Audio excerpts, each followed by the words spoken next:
That time I got reincarnated as a true dragon by NautyManu. Chapter 94. Scamming and farewell gifts. After a very interesting argument, both Rimuru and Milim arrived at a common ground where both of them could agree. Milim would be allowed to bring some of her manga collection in a portable bed for her to camp in the wild in case she didn't manage to go to an inn. Due to modifications Rimuru did, Milim's bag finally became small enough that no one would look weirdly at it for being too big. Although Milim wasn't very happy about not being able to bring everything she wanted, she didn't complain. She really didn't want to push her luck. "Sigh, I sure hope you don't cause too much trouble on your journey, Milim," Rimuru said with a tired sigh. She really hoped Milim would restrain herself on her journey. Why retrain and not cause any trouble? Please. Rimuru had long given up on that idea. The reason Milim is given the title Destroyer is not just because she destroyed a city during her evolution, it's because she is the embodiment of destruction. No matter what she did, she would destroy something. Whether the destruction is small or big is just a matter of her mood at that time. In fact, the property damage done by Milim when they were in Tempest is enough to make a normal family live comfortably for 200 years. Thankfully Rimuru was rich, or even she would have gone bankrupt because of Milim's actions. "Don't worry, Aunt Rimuru, I'm very responsible," Milim said while puffing out her chest. "Yeah, no way I'll believe that lie again," Rimuru thought as she heard that same excuse so many times she lost count. Sighing, Rimuru pondered what to do. Should she let a demon follow Milim and issue compensation money to the people who are victims of Milim's actions? But escaping Milim's perception is no easy feat. If she finds out that I send someone to follow her, she may throw a tantrum. Just as she was mulling over this problem in Rimuru's field of vision, she caught sight of Veldora, who was lazing around. Then a brilliant idea came to her mind. She then asked Seal telepathically, "Hey Seal, can you make a skill that will allow Veldora to share his vision with others?" "It is possible. But would you really trust Veldora to keep quiet about this with Milim? He may unexpectedly let it slip that we are monitoring Milim's movements," Seal asked. Veldora could be considered Milim's best friend, so he will never betray Milim and get her into trouble. "Don't worry about that. I already have a solution to that," Rimuru smugly said, showing a rare moment of intelligence that even exceeds Seal's. "And what may that solution be?" Seal asked, raising one eyebrow. "Hey, since Veldora obviously cannot go to towns or villages in his dragon form, since no matter how small he is still a dragon. So how about we give him a transformation skill that has a sub-skill that allows us to monitor Milim as long as he has his transformation on?" Rimuru said with an evil smile. "That is surprisingly a good idea," Seal said with a bit of surprise. She couldn't remember the last time her master had given a good idea.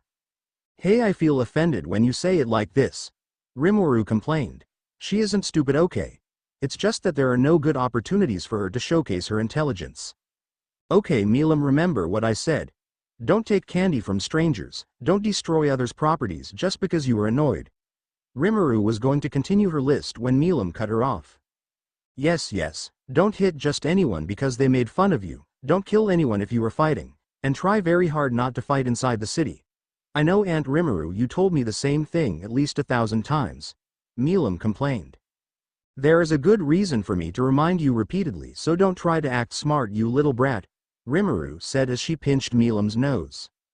"And you, Veldora, try your best to make sure Milim wouldn't get into any trouble," Rimuru said as she addressed Milim's companion. "Don't worry, big sis Rimuru, I will do my best," a small with short, tousled pink hair and blue eyes spoke. He is about 10 to 12 years old and wore a light pink jacket with a hood, which has subtle gold detailing on the sleeves. Underneath, they have a darker blue garment that complements his eyes. This little boy is Veldora, who is in his new human form.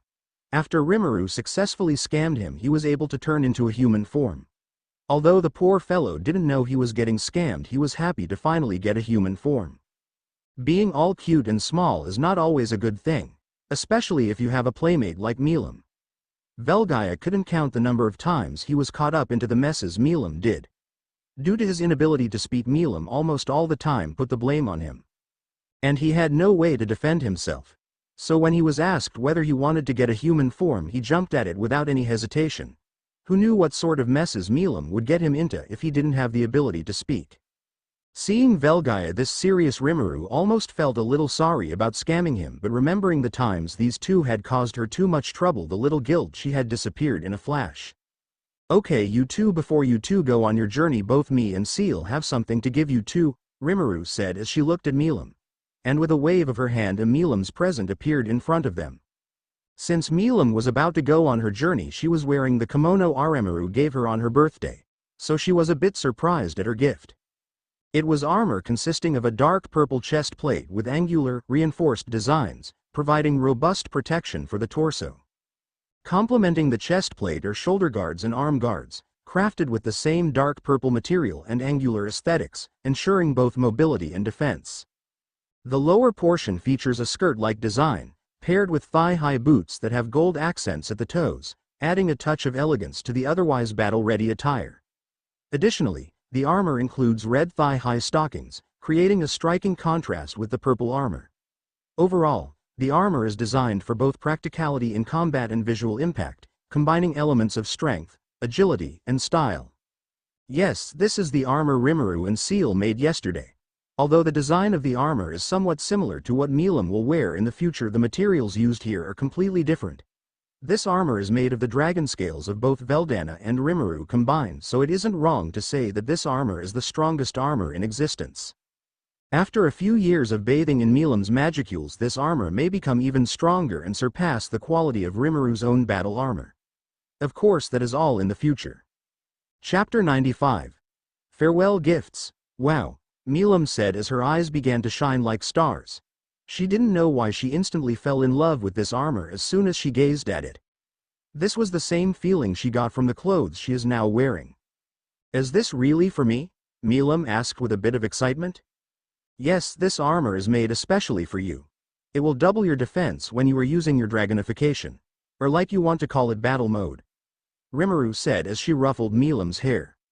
So what are you waiting for? Try it on. At Rimuru's words, Milim entered her dragonification state and put on her armor. The armor fitted her perfectly. Mime tried moving a little and found out that the armor didn't restrict her movements in the slightest. And to top it all, of the armor was so light that Milim didn't feel like she was wearing another pair of clothes. So how is it? Rimuru asked with a proud smile. Even though Seal helped in the process, it was Rimuru who did most of the work. So she is very proud of her work and couldn't wait to hear the endless praises. And Milim didn't disappoint her. It's super comfortable. The armor doesn't restrict my movements at all. Thank you, Aunt Rimuru. I love this armor so much, Milim said as she hugged Rimuru tightly. Normally a normal human would be crushed because of the strength Milim used in the hug. Fortunately, Rimuru was anything but normal. So this much strength is barely enough to crush her. After breaking the hug, Milim was about to take the armor of her, but Rimuru stopped her. With a smile, Rimuru said, "You don't need to take it off manually, Milim. You just exit your dragonification state and see what happens." Okay. Although Milim was puzzled, she obediently exited her battle mode and returned to her normal form. Her horn on her forehead began to shrink back to her head. The dragonic scales that were on her body also began to disappear. And surprisingly, the armor also began to disappear, and Milim was finally seen wearing her previous clothes. Where is the armor? Milim said. She looked at herself before looking around. Seeing her like this, Rimuru couldn't help but let out a chuckle. After calming down, she explained, "This is one of the functions the armor has. When you exit your battle mode, the armor will automatically return inside of your body like your scales and horn. Oh, and apart from this, the armor also has a system to adjust the body temperature, so no matter the climate you will never feel cold or hot." Wow, you're amazing, Aunt Rimuru, Milim said as she praised Rimuru continuously. She was excited because Rimuru made her armor that would allow her to fight without worrying about the weather. In short, she could fight for days straight without catching a cold. As you like it, Rimuru said with her head held high. One could almost see the arrogance oozing out of her body. After basking in the glory, Rimuru turned to Velgaya and said, "Of course I didn't forget you as well. Here is your farewell gift." Saying so, Rimuru gave Velgaya a necklace. It was a striking necklace featuring a dragon pendant. The pendant is crafted from a metallic material, intricately shaped into a dragon with outstretched wings. The dragon is wrapped around a blue crystal, which forms the lower part of the pendant.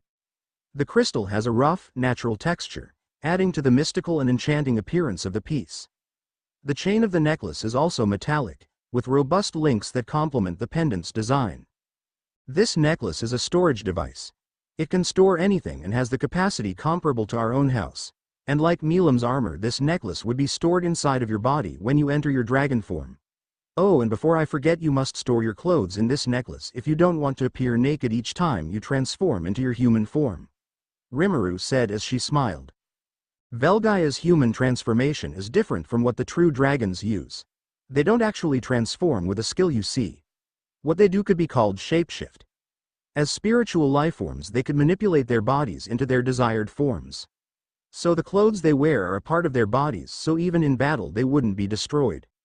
In Velgaya's case, he is essentially transforming his physical body into a human form. So when he would return to his dragon form, his clothes would be shredded to pieces. Thank you, big sis Rimuru, Velgaya said as he looked at the necklace with a fond smile. Like Milim, he too felt an indescribable connection to this necklace. Ha ha ha, as long as you like it. That is enough for me, Rimuru said with a smile. But if you looked closely, you could see worry in her eyes. Although she didn't say it out loud, the necklace also has another function. And that is to collect the soul of the wearer so it would not go to the cycle of reincarnation immediately. After Veldonava's incident, Rimuru decided to be extra careful, so she didn't take any chances at all. Even if it was very unlikely for Velgaya to lose a battle, his soul would remain in the necklace, allowing him to be revived if Milim becomes a demon lord. Of course, all this is just a precaution in case Rimuru truly couldn't stop Milim from becoming a demon lord. While one may wonder why Rimuru goes to this much lengths when she is in charge of the reincarnation cycle, the answer to that is simple. It's because, like Veldonava, Rimuru too is bound to a set of rules. The only difference between them is that the VOW couldn't directly punish or harm Rimuru in any way, as both of them have the same authority. But that doesn't mean they couldn't do anything against each other. If Rimuru meddled too much, her authority could decrease and be transferred to the VOW and vice versa. This is the final balance Veldonava created when he was designing the VOW. His main objective was always free will, so he didn't want his world to be controlled by one party, even if they were his sister and greatest creation. It was this mentality that would bite him in the future, but despite this, Veldonava never changed. This is what Rimuru respects and hates about Veldonava. She respects his principle of wanting every one of his creation to have their own choices, while she hates his responsibility to come up with a backup to protect his loved ones. Well, at least Milim is much better than you in this regard, Rimuru thought as she watched Milim leave with Velgaya. While Milim may still have that childish personality, she is quite responsible when it is needed. She would protect what's important to her even if it meant destroying everything. That Rimuru is quite sure of.